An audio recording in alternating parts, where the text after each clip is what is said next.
qui est une question assez simple, mais pour le coup, qui pourra peut-être sauver des vies, puisqu'on nous pose la question de savoir si on a le droit de mentir pour sauver sa vie. Donc, question de mensonge, aucune religion ne le permet. Donc, on voit de l'histoire des prophètes aussi, lorsqu'on voit Hazrat Moussa, Moïse, lorsqu'il était présent devant le pharaon, il a jamais menti. Il a toujours dit que je suis de la part de Dieu, je suis venu te donner le message de Dieu.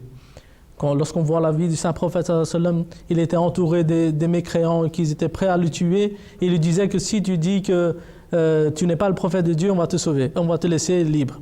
À ce moment-là aussi, il n'a pas dit que je ne suis pas un messager de Dieu. Il a toujours dit que si vous mettez la lune dans une main et le soleil dans l'autre main, je ne cesserai de propager ce message qui m'a été confié. Donc d'après la vie des prophètes, c'est très clair que le mensonge, même si lorsqu'ils étaient vraiment prêts à être assassinés par les opponents, ils ont toujours dit la vérité. D'ailleurs, ça me rappelle une petite histoire d'un savant de l'histoire.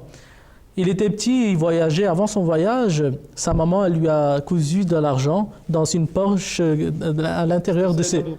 Ah oui, Sayyid Abdul Qadir Jilani, rahmullah.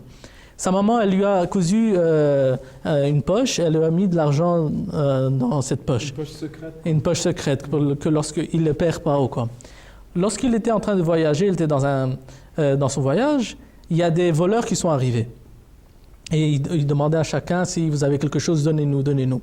Lorsqu'ils sont arrivés chez Hazrat Sayyid Abdul Qadir Jilani, rahimahullah ta'ala, ils ont dit, est-ce que tu as quelque chose? Il a dit, oui, j'ai quelque chose qui est dans ma poche à l'intérieur que ma maman elle a cousu. Et voilà, c'était quelques centimes ou quelques roupies. Et le voleur, il était très étonné. Il a dit, on est en train de demander à tout le monde et tout le monde est en train d'essayer de cacher les choses qu'ils ont. Mais pourquoi toi, tu as directement donné ce que tu avais? Il a dit que parce que avant de prendre mon départ, ma maman elle m'avait conseillé que, oh mon fils, lorsque tu vas en voyage, ne mange jamais. Il a dit que maintenant, je viens de commencer mon voyage, comment je pouvais oublier le conseil de ma mère directement après mon départ? C'est pour ça que je vous ai dit la vérité. Ce voleur-là, il était très étonné, et puis il a ramené Sayyid Abdul Qadir Jilani chez son patron, et lui a dit tout l'événement, et tout le groupe des voleurs, ils l'ont accepté, ils sont devenus musulmans, ils ont dit, oh, la religion, voilà, la religion que toi tu nous as montré aujourd'hui, tu nous as ouvert les yeux, et c'est pour ça on va se répandre et on va devenir musulmans aujourd'hui. Donc regardez, un aspect, la question est que est-ce qu'on peut mentir pour sauver la vie? Regardez l'autre aspect, que un grand savant de l'histoire musulmane, il n'a pas menti, et grâce à ça, des dizaines, vingtaines de personnes sont devenues musulmanes grâce à sa véracité. Ils ont sauvé leur vie spirituelle. Voilà. Oui. Alors, et puis, il y a aussi le premier martyr de l'Ahmadiyya, qui justement a fait face au roi afghan qui lui avait dit à plusieurs reprises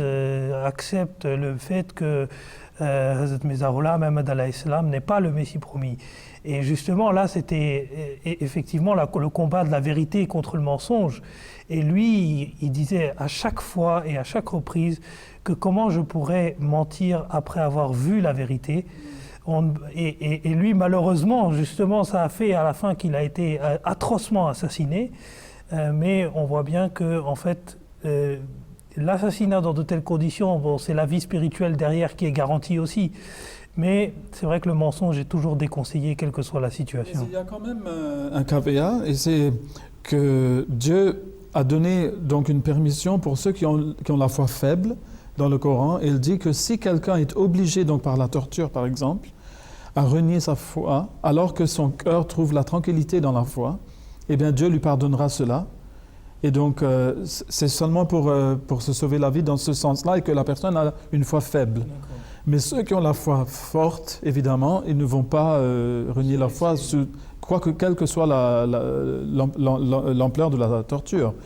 Donc, on voit qu'il y a quand même cela qui est permis dans l'islam. Voilà. Merci pour cette petite touche de nuance.